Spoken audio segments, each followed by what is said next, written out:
بەرزان دووبارە سڵاو کاک برزوو من لێوە ڕامگرتیت کە تۆ لە ئەڵلقەکانی پێش و باست لەوە کردکە لە 56 شید علی هەژار دێتنێ و شۆڕشی ئەیلول ڕیزەکانی پارتی دیموکرات و لە هەفتەکانی شەوە شید کاردۆ گەڵاڵی ئێدی دوای شەهیدبوونی ئەوان پاش شەهیدبوونی ئەوان ڕۆڵی ئەم پارتە لە بەرزنجخاندنی جانفیدایی و خەبات و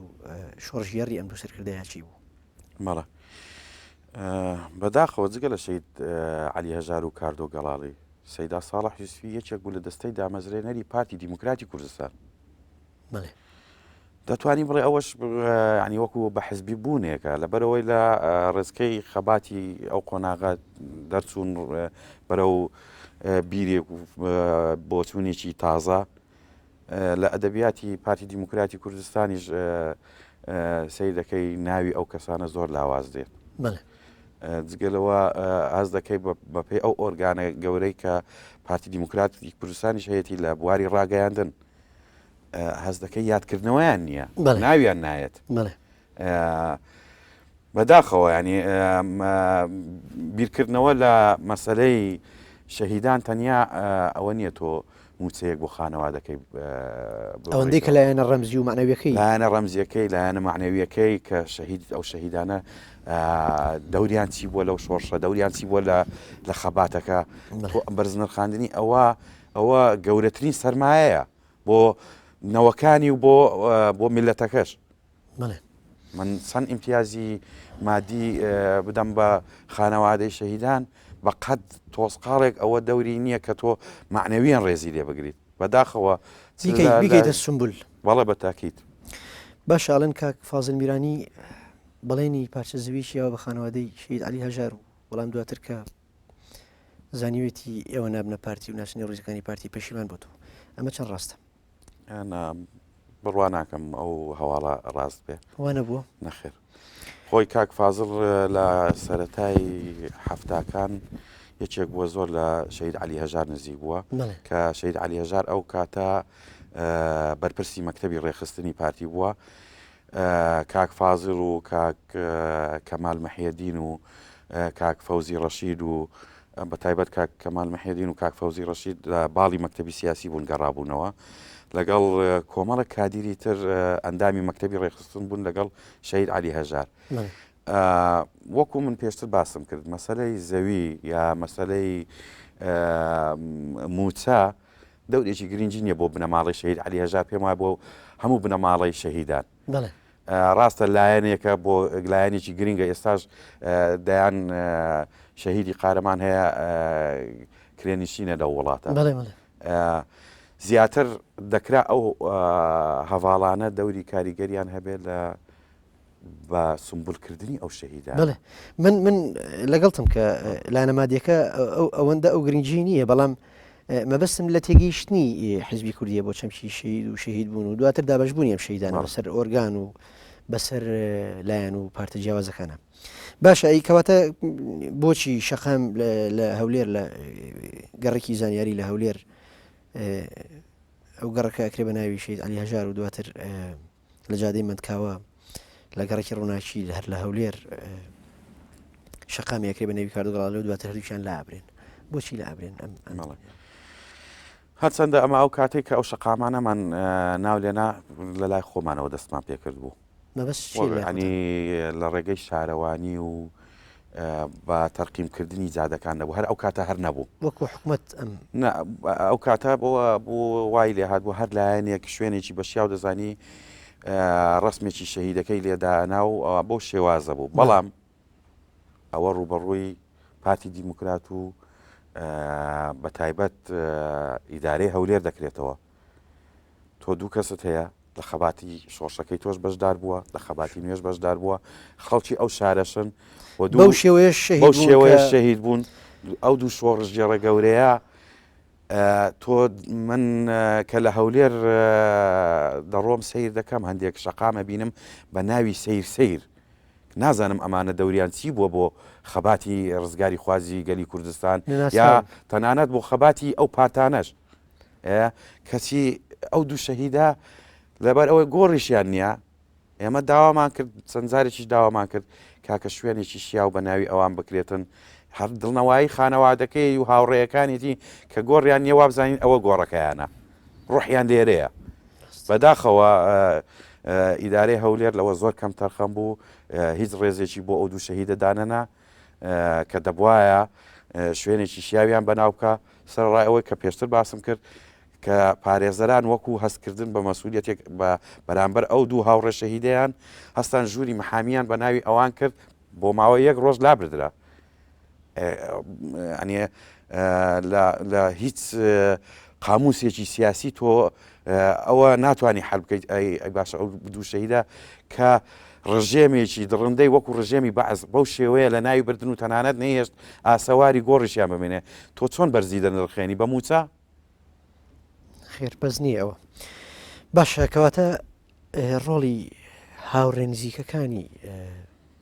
هاوڕێ شۆڕی گەڕوخبات گەڕەکانی شید کاردۆ گەڵالی و علی هەژار لە دروستبوونەوەی شۆڕشینی و بە تایبەتر دروستبوونی ڕوتی سوسیالیستی ئەو کات ڕۆڵی ئەوان لەو دەمەوە تا ئێستا چی بوو ئەوان چەند توانیان ڕۆڵ و خەبات و گیانفیدایی ئەم شەیدە سەرکردانە بنرخێنن هەم بۆ خانەوادەکانیان هەم بۆ نەوەی داهاتوو کە بیانکەنە سمبول و شوناسیشی ڕەمزینەتەوەی ئێمە هەمیشە وەکو خانەوادەی هەردوو لا پێم وایە خانەوادەی زۆربەی شەهیدانیش هەر لە هەوڵ و تەقڵای ئەوە دابووینە شەهیدەکەمان بە سمبل بکرێت ببێ بە ڕەمز بۆ قوربانیدان بۆ شەهامەت و دڵسۆزیەت بۆ وڵاتەکە بەڵام بەداخەوە ئەوە بە توانای بنەماڵی شەهیدان ناکرێت ئەمە ئەرکی ئێوە نیە ئەوەندەی کە ئەرکی سیاسەکان و ئەرکی شۆڕش و هاوڕێیەکانیانە کە ئێستا لە دەسەڵاتان من وەکۆی کە باسم کرد تەنانەت ئەوە هاوڕێکانیان لە دەسەڵاتن و نیانتوانی دەورێک ببینن لە هەولێر شوێنێک بە ناوی ئەوان بکرێت کە ئەوانە مۆرچی بە تەنیا شاری هەولێریش نین باڵکو هەموو کوردستان دەگرێتەوە ئەوان خەباتیان بۆ کوردستان کردووە دەکرا لە هەر شارێک لە شارەکان دە سلێمانیش دەکرا و گلەیە بۆ ئەوانیش دەچێتەوە بۆ یەکێتی نیشتیمانیش دەڕوە کە شوێنێکیان بە ناو بکردونایە یا بۆ هاوڕێیەکانی کە ئێستا لە پلەی بەرزدان لە ناو یەکێتی نیشتیمانی کوردستان کە زۆر کات کە پێویست دەبێت دەڵێن شەهیدی مشتەرەک شەهیدەکەمان هاو بەشە بەڵام لێرە گەڕەچێک دروست کرا بە ناوی شەهیدەکانی سەرکردە بەڵام ناوی شەهید علی هەژار و کاردۆ گەڵاڵیتیان نییە ئەی ئەو شەهیدە هاو بەشە کێیە کە ئەوە بەنسبەت ئێمە شتێک نییە بەڵام وەکو مەسەلە مادیەکە بەڵام وەکو معناویەکە کە سەیر دەکەم گەڕەچێک دروست بووە لە هەموو ئەو شەهیدە قارەمانانێنی سەرکردایەتی کە ناویان هەیە هەست بە نەقسێک دەکەم کە ناوی علی هەژار و کاردۆ گەڵاڵیتیان نییە من لە دیدارێکم لەگەڵ بەڕێز کاک محەممەدی حاجی مەحموود سکرتێری حزبی سوسیالی دیموکراتی کوردستان لە تەوەری قسەکردن لەسەر شەهیدەکان و شەهیدانی هاوبەشە ئەو لە وەڵاماوتی شەهیدەکانیشان لێ داگیر کردوین ڕێی تۆ لەم بارەوە چییە؟ بە دڵنیاییەوە داگیر کراوە بەڵام داگیرکردنەکە چییە کاتێک کە تۆ پێویستت بە ڕێکلامێک دەبێ پێم وایە نەکەر ئەو شەید تەنانە شەهید هەیە کە هە لە ناو خودی حزبەکەش بووە ناوی نایە تا کاتێکی پێویست کە پێویستی بە ناوی شەهیدەکە هەیە کە دەکرا بەو شێوەیە نەبێ دوایی دەکرا بەڕاستی دوای ڕاپەڕین و دامەزرانی حکوومەتی هەرێم و پەرلەمانی کوردستان هەوڵ بدرێ لە ڕێگەی حکوومەت بەرنامەی هەبێ کە ئەو دوو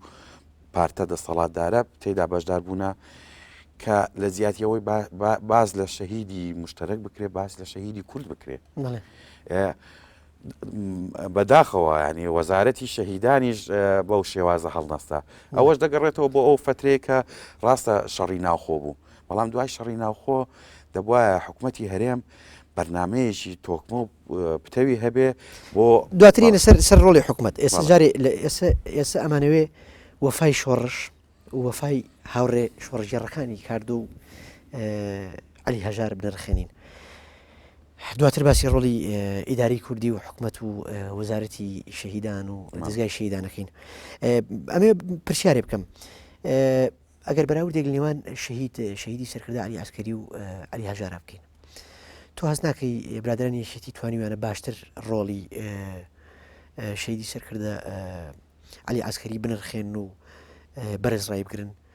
لە بەرامبەردا برادرانی بزنەوەی سۆسیالیستی و حزبی سۆسیالیست ناتوانن لە ئاسێکی پێویستە ڕۆڵی علی هەژار بنرخێنن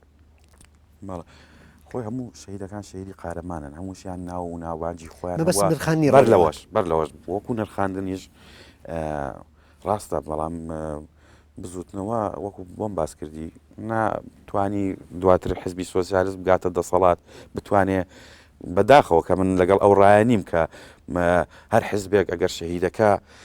هی خۆی بوو بتوانێت زۆر بەرزی کاتەوە شەهید هەموو یار بەرزە بەڵام زیاتر ناوی بێنێ بەڵام ئەگەر شەهیدێکی قارەمان لە حزبێکی ناو دەسەڵات نەبوو نەتوانرێت ناوی بێ یا دەوری ون بکرێت ڕەنگە ئەوە تەسیراتی ئەوە هەبێ کە کۆمەڵێک لەو شەهیدانە شەهیدی قارەمانن بەڵام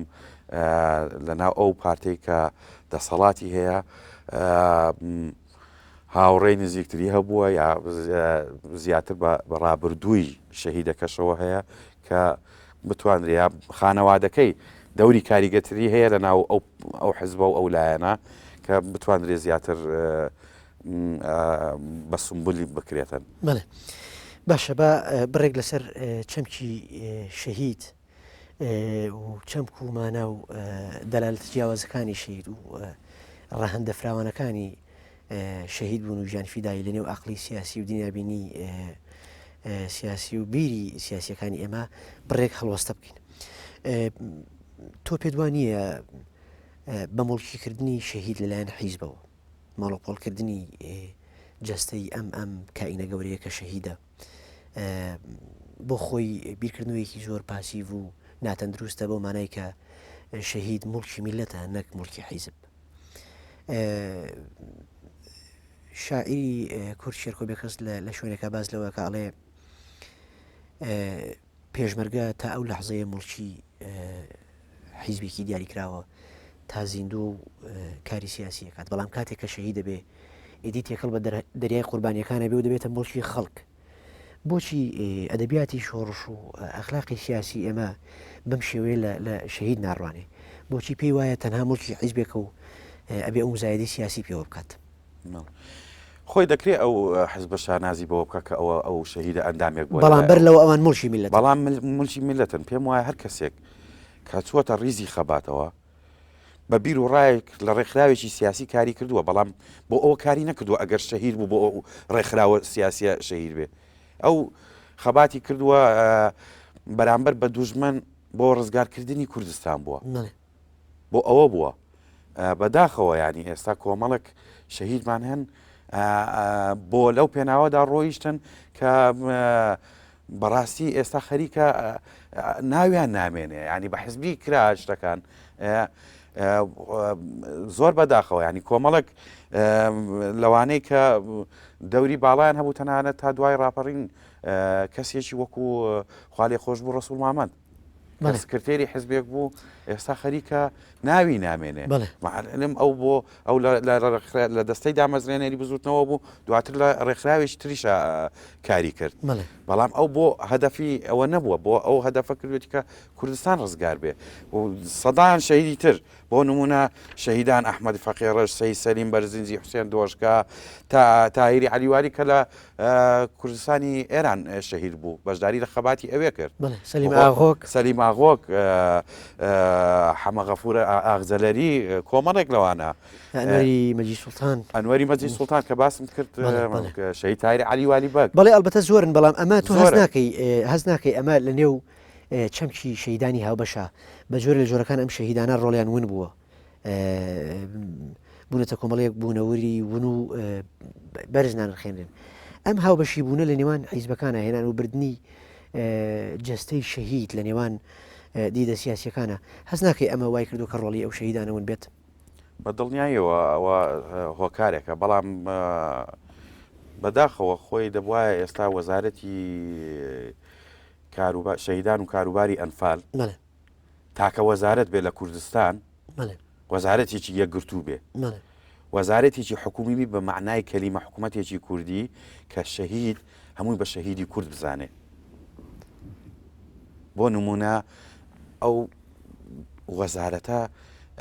تەنیا کاروباری ئەوەی لەسەر شان نییە موچە بۆ خانەوادەی شەهیدان تەوزیع بکە بە پێچەوانەوە دەبواە وەزارەتی شەهیدان ئێستا چەندین موسساتی هەبێت دەستگای هەبێت بۆ لێکۆڵینەوە لە ڕابردووی ئەو شەهیدانە دەستگای هەبێت بۆ بەدی کۆمێتکردنی وێنە و بەڵگەنی ئەو شەهیدانە بە سمبولکردنی شەهید لە کوردستان وەزارەتی شەهیدان دەبواە ئێستا دەستگای تری هەبێ بەداخەوە کە دەبینم ئێستا وەزاری شەهیدان بە خۆماندووکردنێکەوە تەرمی شەهیدانی ئەنفال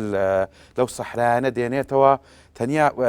مەسلەی گواستنەوەکەی لەسرە دەبواە ئێستا دەستگایەکی هەبێ کە ئەو دەستگایە لە کۆمەڵک ئەزیزەی توبی پێکاتوە کە تەکنەلۆژیای سەردەم ئەوە ئیسپات دەکە من ئێستا وەکو کوڕی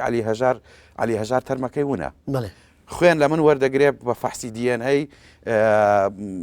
ئەو هێزک و پرووسکانەی کە دەدۆزرێتەوە داخلی ئەو فەحسانە دەکرێت من دەزانم ئەوە باوکمە بۆم دەدۆزرێتەوە تۆ وەزارەتی شەهیدان دەبواە ئەوە بکە کە دەستگایەکی وا لە چەند ملیۆن دۆلارێک دروست دەکرێت کە بەشی چەند داوەتێکە کە ئەوە بکرا بەداخەوە ینی ئەو شەهیدانی ئەنفال ئێستا کە سوکاریان ماوە بۆ من ئەو کاتە دەیزانی تەرمی ئەو شەهیدەی ئەو کامەیە کە سوکارەکەی کامەیە باوکو و دایک و برای خوشتی کە شتێک نییەوە ئەنی وەزارەت شەهیدان دەبواە لە پێناو بە سمبولکردنی شەهید و دروستکردنی کۆمەڵێک دەستگا و موسسات لەو بوارە زۆر فعالتر بێ ئەگەر هەشی بێ هەستی پێ ناکرێت ئێستا بەڵام بەداخەوە ینی ئەوە دەوری ئەوەی کەم دەکردەوە کە هەر حزبێک بتوانێ ناوی شەهیدێک زیاتر بەرزکاتەوە ئەوە ئەرچی وەزارەتی شەهیدانەکە شەهیدی کووردە لە پێناو کوردستانە شەهید بووە لە پێناو ڕاستە بە بیر و باوەڕێک لە ناو ڕێکخراوێکی سیاسی کاری کردووە هەروەکو پێشتر باسم کرد بەڵام بەو قەنەعەتەوە نەچووە خۆی بە شەهیدکردندا ئەو چووە بۆ کوردستان خۆی بە شەهیدکردندا بۆ ڕزگارکردنی ملەتەکەی بووە باشە کاک برزوو تۆ پێت وانە هێشتا چەمکی شەهید مانای شەهید تێگەیشتنی ئێمە بۆ شەهید هێشتا لە ئاستێکی زۆر لاواز و خراپدایە بۆ مانای کە شەهید ئەوەندەی کە کارکتەرە سیاسیەکانی ئێمە لایەن لە خانەوادەکانیان کردێتەوە ئەوەندە ڕەمزیەت و بە سمبولبوون و دروستکردنی شوناسی تایبەت نەبوو بۆ ئەم شەهیدە لایەن خەڵکەوە ئێمە ئاماژەمان بۆ کرد کە شەهید بەر لەوەی مڵکی حیزبێک بێت بەر لەوەی مڵکی خانەوادەیەکی دیاریکراوە بێت علی هەژار بەر لەوەی باوشی برزووی علی هەژار بێت دەبێتە باوشی ئەوانی تر دەبێتە کەسی ئەوانی تر دەبێتە شوناسی ئەوانی تر عقلی سیاسی لەم لایەنەوە چی کردووە ئایا پاداشتی شەهید بەرزخانی ڕۆڵی شەهید بە تەنها پارچە زەویەک و موچەیەک بۆ خانەوادەکەی وەڵام ئەدرێتەوە ئەی سیاسیەکان وەڵامی چی خەڵک ئەدەنەوە کاتێک کە ناتوان ئەم کارکتەرە سیاسی و ئەم سەرکردە سیاسیانە بکەنە سمبول خۆی بەردەوام بوونی هاوڕێکانیان ئەگەر لەسەر ڕێبازی شەهیدەکان بڕوات ئەو کارە بۆ لاڕێە ناڕوات بەداخەوە زۆر کات ئەوە لا دەچێت لە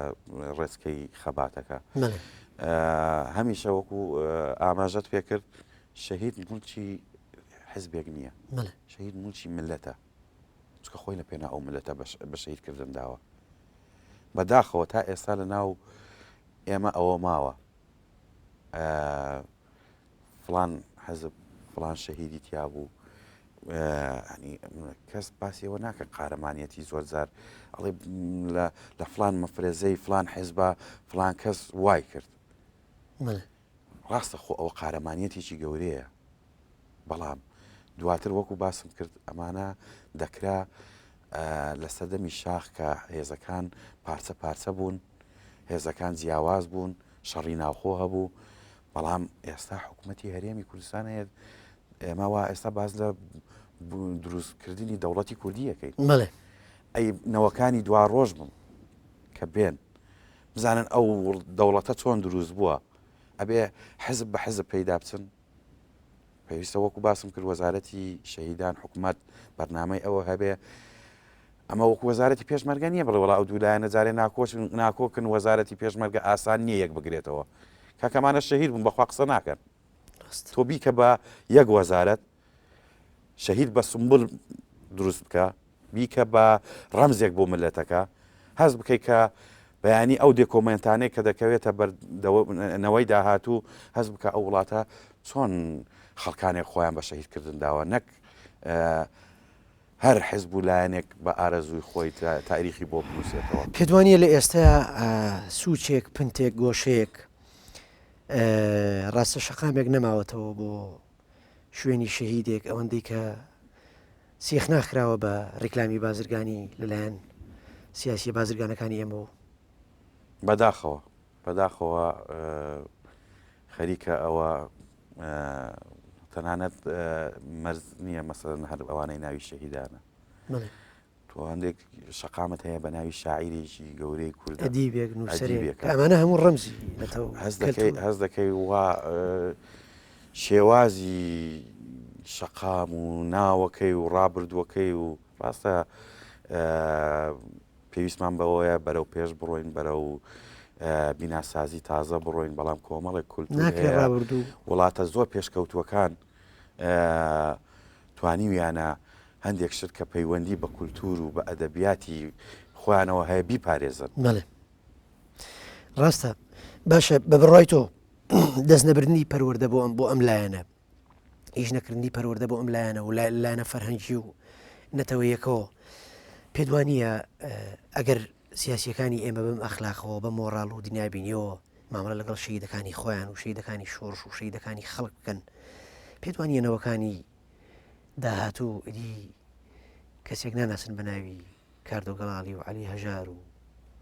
ساڵح یوسفی و ڕەسوڵ مامەند و ئەم کارکتەرە سیاسیانی کە لە سەختترین ڕۆژگارەکانی ببوورە شۆڕشی ڕزگاری خوازی گەلی کووردا جێپەنجەی دیاریان هەبوو ڕۆڵی سەرێکیان هەبووە پێدوانی ئەمانە لە بیرەچنەوە ئەگەر دڵنیایەوە نەکرد ئەو کۆمەڵە ناوەی کە ئاماژەت پێکرد ڕەنگە ئێستا دەیان و سەدان شەهیدی قارەمانیش هەیە لە ناو یەکێتی نیشتیمانی کوردستان خەباتی کردووە لە ناو پارتی دیموکراتی کوردستان لە ناو حیزبی شوعی لە ناو لایەنەکان بەس کەس ئێستا لەو زەمانە ئێمە جیلی ئێستا هەیە نایناسێ نازانی خەباتەکەی چییە بۆیە کە ئەوەی ئاماژەم پێکرد بە دیکۆمنتکردنی ڕابردووی شەهیدان خەباتی شەهیدەکان چۆنیەتی شەهید بوونیان لەلایەن وەزارەتی شەهیدانەوە ئەوە ببێتە ئەوە بۆنەوەی داهاتوو ئەگە تا ئێستا بۆ شێوەیە مامەڵە لەگەڵ ناوی شەهید و خوێنی شەهید و بە حیزبیکردنی شەهید کراوە با لەمە دووە ئەو لایەنانە بەڕاستی لە ڕێگەی حکوومەتەوە بتوانن ئەو وەزارەتە زۆر فعال بکرێتن بەبێ ئەوەی جیاوازی لە نێوان شەهیدی ئەو لایەن و ئەو لایەن و ئەو ئاعتیباراتە و ئەو بنەماڵەیە نەکرێت شەهید هەمووی هەر شەهیدە شەهید خۆی لە پێناوی ملت و ئەو کوردستانە بە شەهیدکردن داوە بۆیە پێویستە حکوومەتی کوردستان بە شێوازێکی زانستیانە و ئەکادمیانە بتوانێت ئیتر ئەو مێژووە کۆ بکاتەوە و دای بڕێژێت و بیکە بە سەرچاوەیەک بۆ نەوەکانی داهاتوو کە شانازی بە کوردستان بکە کە ئەوە خەباتەکەی بۆ ئەوە ناوی شەهیدەکانی بۆ ئەوە داستانەکانی بووە کەواتە بم بۆ چوونەی تۆ نەک حیزب و ئەدەبیاتی شۆڕش و لایەنە سیاسیەکان نەیانتوانیوە ڕۆڵی شەهیدان بڕخێن بەڵکو حکوومەتیش کەم تەرخەمی تەواوی هەبوو لەم لایەنەوە بێگومان من ئێستا باز لە ئەدای حکوومەت دەکەم لایەنەکان هەر کەس ئەوەی ویستێتی کۆمەڵێک شەهید ناوی دێت بەڵام کۆمەڵێک شەهیدیش لە ناو عینی لایەن هەیە ناوی نایێت بۆ وابێت بۆ وابێ من هاوڕێی کوڕێکی شەهید دەبینم بە من بڵێت کاکە باش نییە تۆ توانایی ئەوەت هەیە بتانی لە ڕاگەیاندون و لە نووسین و لە کتێب و لە لێکۆڵینەوەکانت ڕابردووی عەلی هەژار پارێزی بەڵام من لەبەرەوەی خوێندەواریم نییە کەس ناوی باوکم ناهێنێ لە پشتی کامێرەوە باست لە حکایەتێکی زیندانە سیاسیەکان چێڕایەوە ئەگەر بیرمان بخەیتەوە ئەوەشیان هەر ڕوبەڕووی حکوومەت دەکرێتەوە تۆ مەسەلەن پێشوازیکردن لە ڕابردووی شەهید لە خانەوادەی شەهید دەبێت پێشوازیەکەت هەر ئەوە نەبێتەوە وابزانی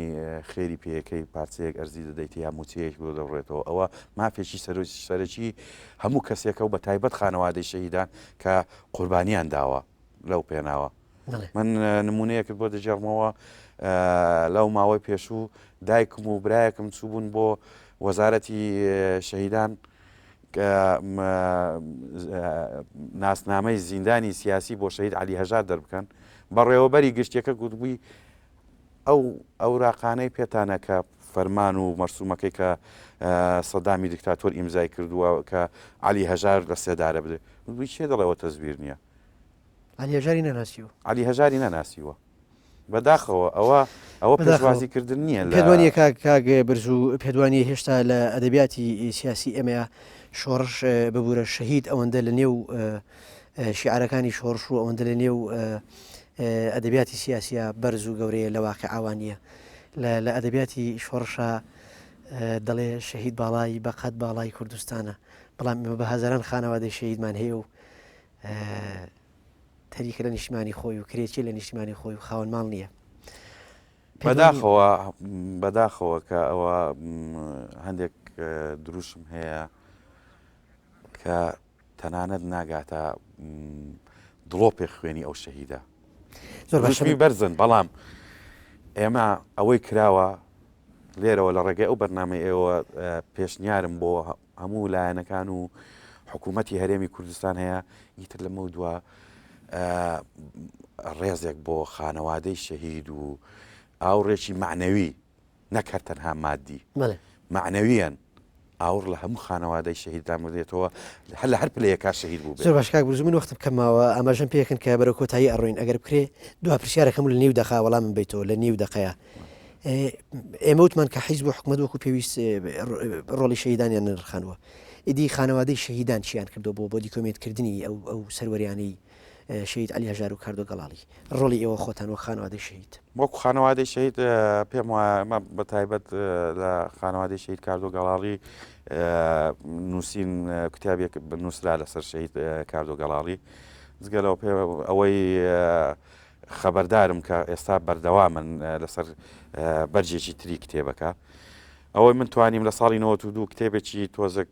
کاڵ و کرد بوو لە ئاستی خەباتی شەهید علی هەژار نەبوو بەڵام شتێکی بە پەلە و چاپخانەی ئەو کاتار ئەوە دەکرا کە توانیم کتێبێک دەربکەم لێکۆڵینەوە زانستیەکەم لە زانستە سیاسیەکان لە زانکۆی سلێمانی لەسەر خەباتی بزوتنەوە و تا ساڵی دروستبوونیەوە تا ساڵی هەشتاویەک ئێستاش یادەوەریەکانی شەهید علی هەژار لە ڕێگەی هاوڕێکان و دەستکەوتنی